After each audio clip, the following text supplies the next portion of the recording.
Hello everyone, कैसे हो सब। जैसा कि मैंने लास्ट वीडियो में कहा था कि हम ज्योमेट्री करने वाले हैं, तो ज्योमेट्री को मैंने 3 पार्ट्स में डिवाइड किया है। पहले में हम करेंगे ट्रायंगल, सेकंड पार्ट में हम करेंगे पॉलीगन और थर्ड पार्ट में करेंगे हम सर्कल। तो आपका जो ट्रायंगल है वो ट्रायंगल जितने भी आज तक एसएससी में क्वेश्चंस पूछे गए हैं या फिर जो भी ट्रायंगल्स की प्रॉपर्टी हैं सभी, वो मैंने फर्स्ट वीडियो में कवर की है। जो सेकंड पार्ट है उसमें मैंने सारा पॉलीगन कवर किया है और जो थर्ड पार्ट है उसमें मैंने सर्कल कवर किया है।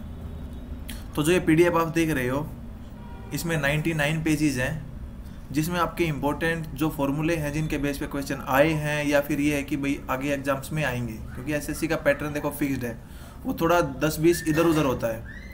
मतलब ये नहीं है कि आप ज़्यादा ही कि भाई अब की बार ये है तो अगली बार ऐसा आएगा कि किसी को आता ही नहीं है, आता सबको है, बस वो ये थोड़ा घुमा देते हैं, थोड़ा बहुत डिफरेंस रहता है। तो आइए स्टार्ट करते हैं।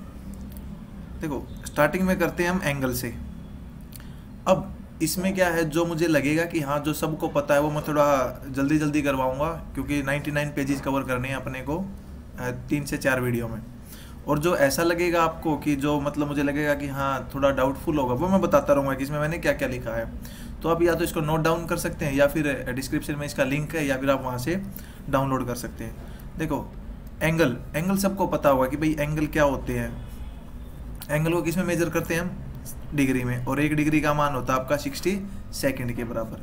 अब एंगल्स की टाइप कितनी है। देखो वैसे तो बहुत सारी टाइप होती है एंगल की, लेकिन जो इंपॉर्टेंट है वो हमने यहाँ मेंशन की है।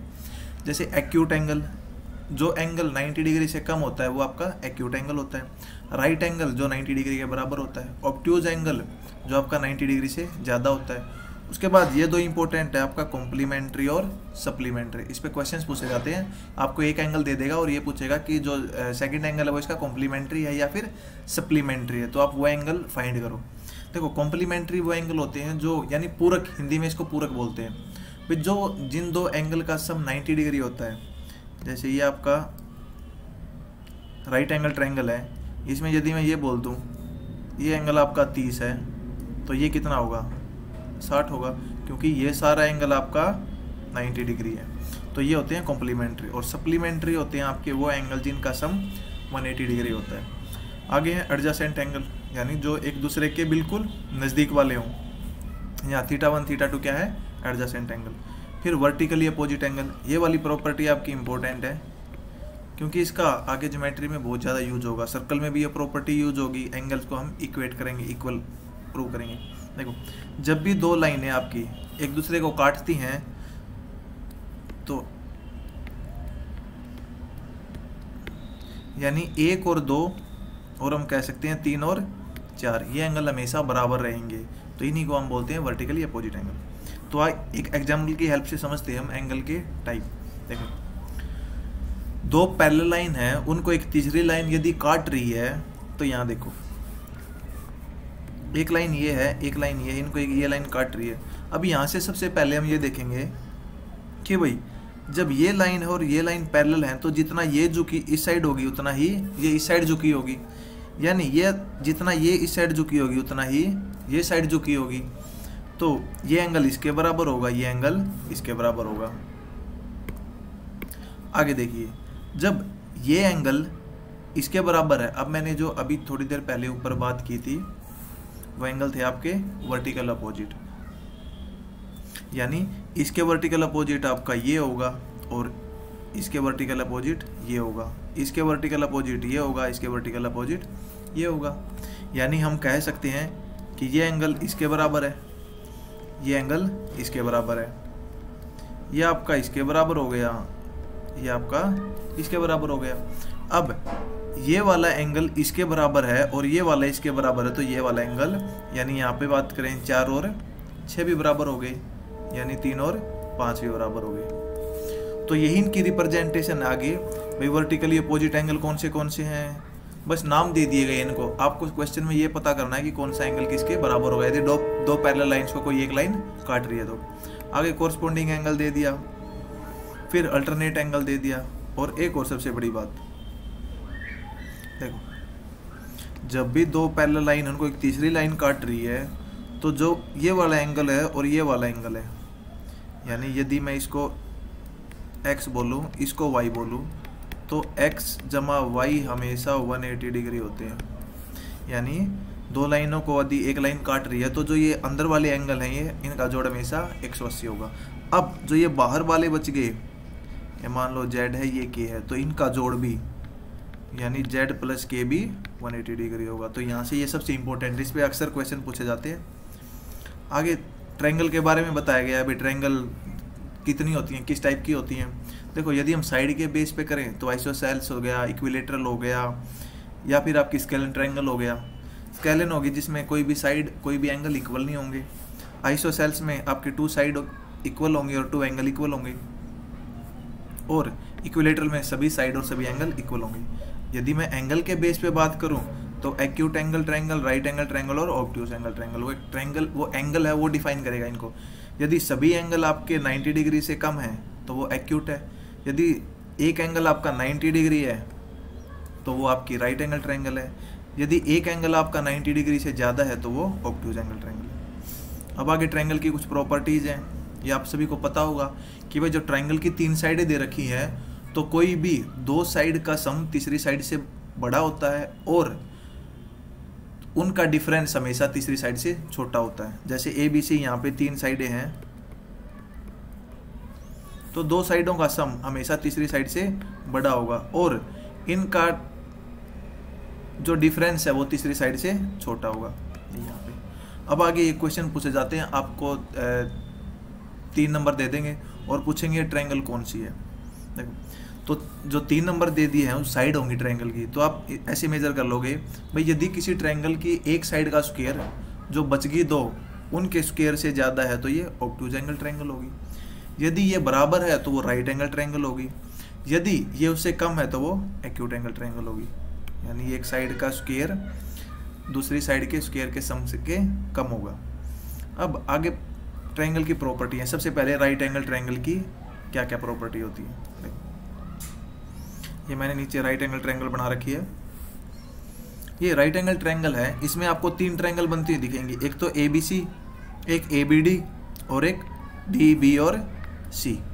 अब इन तीनों में से क्या होता है, जो बड़े वाली ट्रायंगल है वो सिमिलर होगा ABD के, यानी आपकी ABC है वो सिमिलर है ABD के, और ये सिमिलर होता है आपका BDC के, यानी ये भी आपस में सिमिलर हो जाती हैं। तो यानी तीनों ट्रायंगल आपस में क्या होंगी, सिमिलर। अब इनको सिमिलर प्रूव करेंगे। सिमिलर आपकी ट्रायंगल कैसे कैसे होती है, या तो आपके एंगल बराबर हो या फिर आपका साइड का रेशो बराबर हो।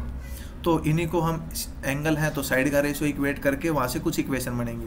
आप या तो टाइम पे बना लो, या अगर वहाँ पे इक्वेशन एग्जाम में आपको ये फॉर्मूले ध्यान है और ट्रायंगल पे कोई क्वेश्चन आ रहा है तो आप इजीली उसको सोल्व कर लोगे।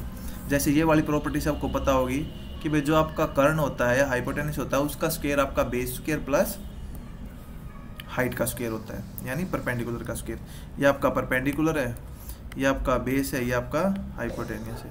यानी हिंदी में बात करूं, ये लंब है, सॉरी ये कर्ण है, ये लंब है और ये आधार है। अब यहाँ से फॉर्मूला क्या क्या बन रहा है, ए बी का स्क्वायर यानी जो आपका लंब है उसका square is equal to AD into AC। यानी ए वाले से लिया तो AB का स्क्वायर इज इक्वल टू इसी से फिर आगे AD गुणा ये सारा, फिर ऐसे ही BC का स्क्वायर आपका CD गुणा AC।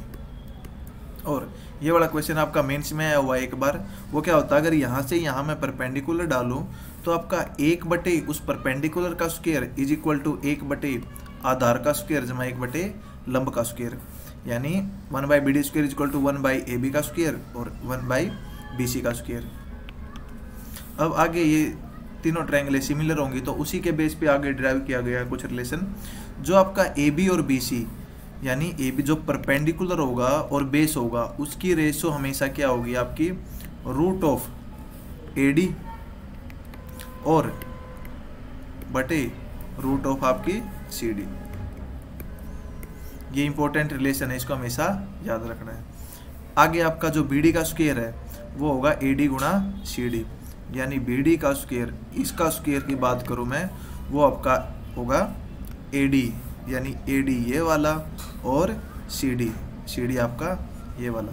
आगे है ये भी इंपॉर्टेंट है, BC गुणा AD, यानी ये वाली BC गुणा AD, ये वाला देखो इसके थोड़ा दूर है ये, इज इक्वल टू AB गुणा BD, यानी जो साइड बच गई गुणा ये परपेंडिकुलर। ऐसे ही यदि मैं दूसरी साइड को लेके चलो, AB गुणा CD, ये वाली AB है और इसके दूर वाला कौन सा है, ये CD, is equal to BC, दूसरी साइड बच गई गुणा BD।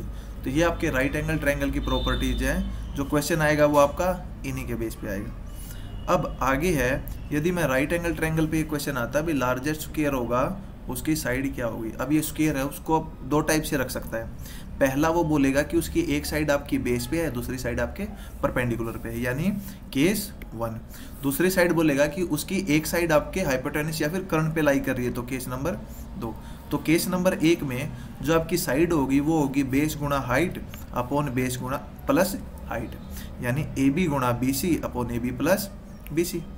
और जो दूसरे वाला केस है उसमें क्या होगा, आपकी साइड होगी, तीनों साइड का मल्टीप्लीकेशन लेना आपने, AB गुणा BC गुणा CA बटे जो दो साइड बच गई इनका स्क्वायर का सम और प्लस इनका प्रोडक्ट, यानी AB स्क्वायर जमा BC स्क्वायर जमा AB गुणा BC, यानी हम या फिर AB स्क्वायर जमा BC स्क्वायर को हम लिख सकते हैं AC स्क्वायर, इसको लिख सकते हैं हम AC स्क्वायर। तो आगे चलते हैं, देखो आगे ट्रायंगल को क्या है, रोटेट करवा के कोण बनाता है। इसमें से ये वाला इंपॉर्टेंट नहीं है। जब हम हाइपोटेनस को क्या 3 तरीके से घुमा सकते हैं हम, एक वो बेस के चारों तरफ घुमाई, दूसरा वो आपका परपेंडिकुलर के चारों तरफ घुमाई ऐसे, बेस के चारों तरफ ऐसे, और तीसरा आपका हाइपोटेनस के थ्रू घुमाई। जब हाइपोटेनस के चारों तरफ घुमाएगा वो वाला केस अक्सर एग्जाम में पूछा जाता है। सभी को पता होगा जो कोण होता है उसकी वॉल्यूम होती है 1/3 पाई r स्क्वायर h। देखो ये ट्रायंगल थी ABC, इसमें बेस के थ्रू घुमा दिया, इसको चारों तरफ घुमा दिया, तो एक कोण इस टाइप से बनेगा जिसका ये आपका बेस होगा। अब बेस होगा तो जो आपका पहले बेस था वो क्या आपका रेडियस का काम करेगा, और जो आपका परपेंडिकुलर था ट्रायंगल का वो आपका हाइट की तरह काम करेगा। तो वॉल्यूम हो जाएगा 1/3 पाई इंटू r स्क्वायर आपका BC है इंटू h जो आपका AB है। नेक्स्ट है हाइपोटेनस के अराउंड, देखो ABC है, ये सबसे इंपॉर्टेंट केस है इसमें से, इसमें अक्सर क्वेश्चन पूछे जाते हैं। हाइपोटेनस के चारों तरफ घुमाओ, ये ट्रायंगल है, ये आपका 90 डिग्री है। जब हाइपोटेनस के चारों तरफ घुमा दिया हमने, तो इसको इमेजिन करो कि ये वाली आकृति आपकी चारों तरफ है, यानी ये पॉइंट बीच में है और इसके चारों तरफ एक कोण बन गई।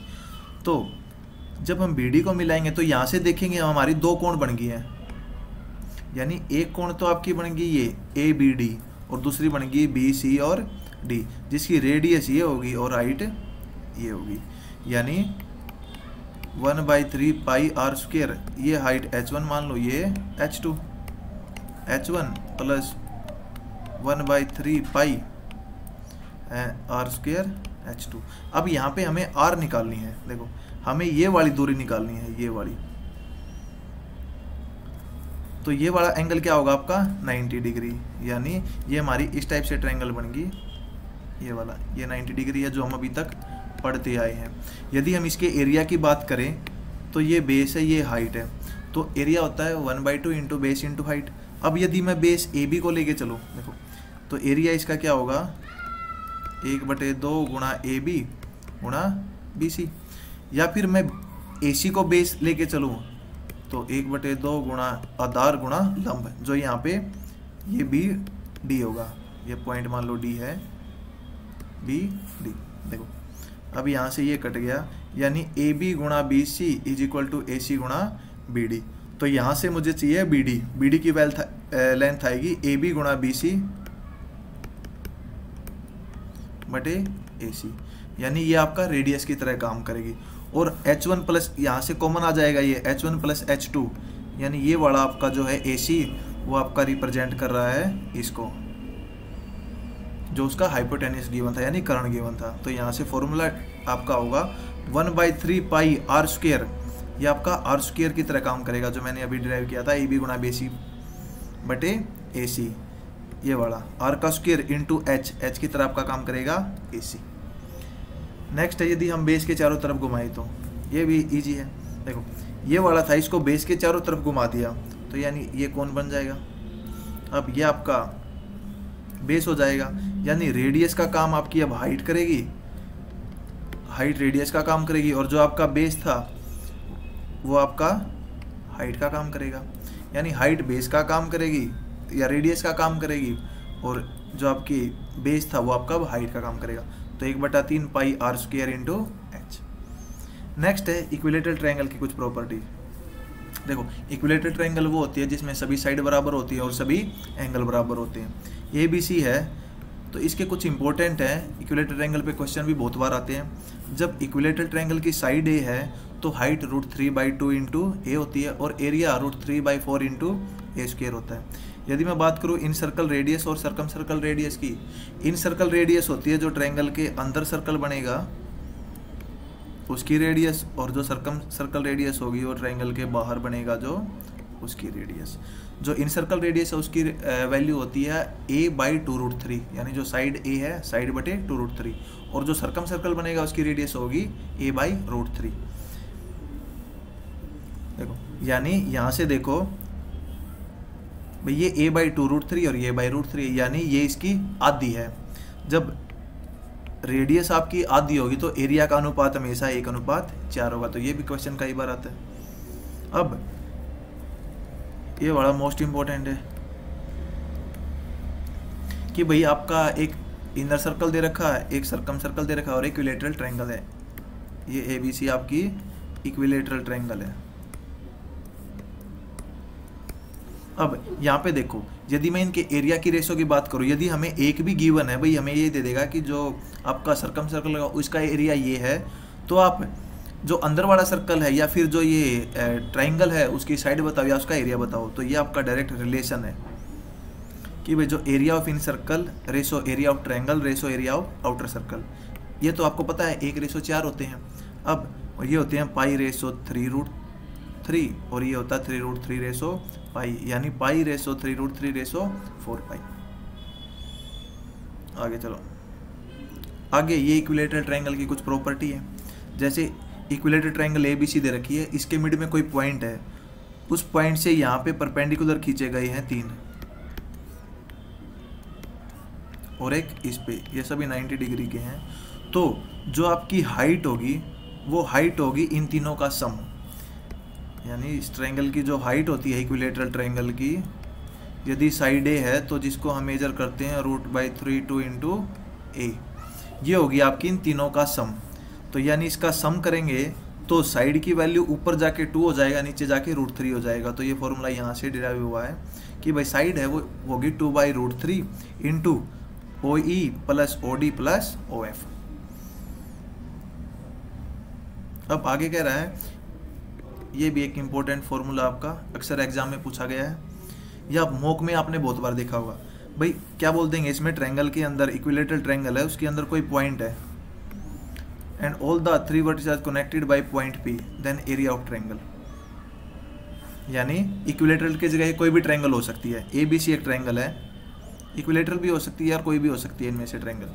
इसके अंदर P है, उसको यहाँ से मिला दिया तीनों पॉइंट से। अब आपको AP दे देगा, ये X दे दिया मान लो, ये Y दे दिया और ये Z दे दिया। अब पूछेगा इस जो बाहर वाली ABC है इसका एरिया क्या होगा। देखो, इसका एरिया निकालने का फॉर्मूला है 1/2 into √3/4 AP² plus BP² plus PC² plus 3 into area of triangle formed by side PA, PB और PC। आपको इसमें इंपॉर्टेंट क्या होगा, जो PA, PB और PC को साइड लेना है। जैसे ये वाला क्वेश्चन अब तक जितनी बार भी आया है तो उसमें इन्होंने राइट एंगल ट्रायंगल की शेप में बनाया है। भाई जो आपकी 2 साइड है उनके स्क्वायर का सम तीसरी साइड के बराबर होगा, तो वहाँ से direct 1/2 into base into height करके हम एरिया निकाल लेते हैं। यानी पता लग जाएगा आपको कि ये किस टाइप की ट्रायंगल फॉर्म होगी, तो उसका एरिया निकाल लेंगे उनको साइड मान के। जैसे आइसोसेल्स है या फिर आपकी स्केलन है या फिर इक्विलेटरल है। तो नेक्स्ट प्रॉपर्टी आपकी देखो, अब इसमें हम करेंगे इन सेंटर, सर्कम सेंटर, सेंट्रोइड और ऑर्थोसेंटर। इन सेंटर क्या होता है, इन सेंटर आपका एक पॉइंट होता है जो एंगल बाइसेक्टर से फॉर्म होता है।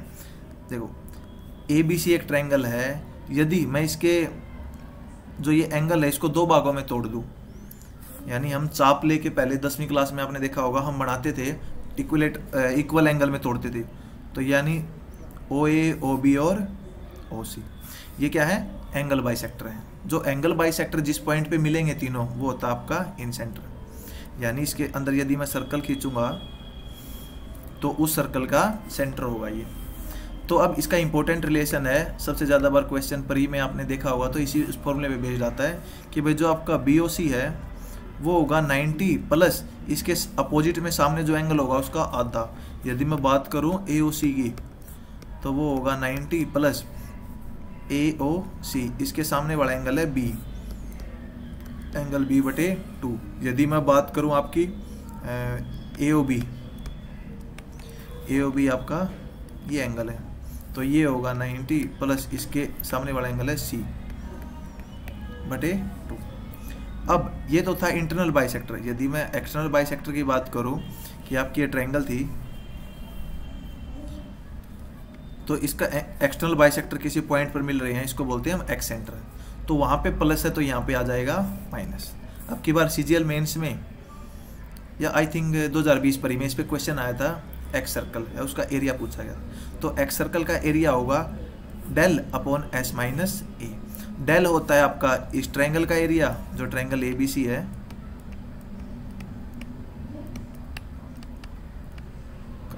एस होता है आपका सेमी पेरीमीटर यानी A plus B plus C by 2, और ए होती है वो साइड जिसको ये सर्कल टच कर रहा है। अब हो सकता है वो किसी बी को टच कर रहा हो, तो यानी ए वाला है जिस साइड को ये सर्कल टच कर रहा है।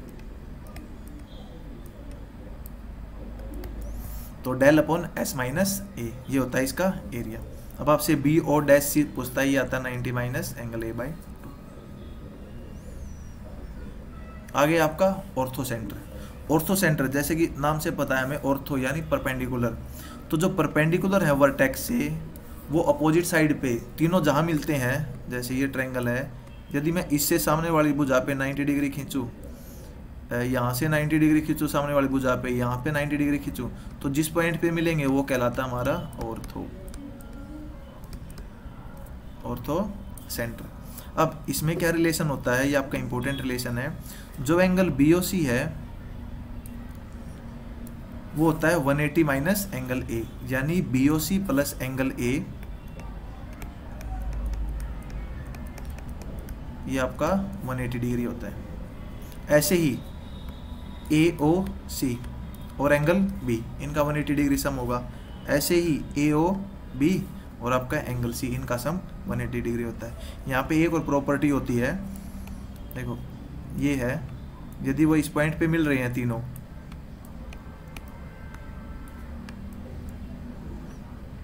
आगे बढ़ा दिया, ये डी है, ये ई है और ये आपका एफ है, ये यहाँ पे 90 डिग्री है।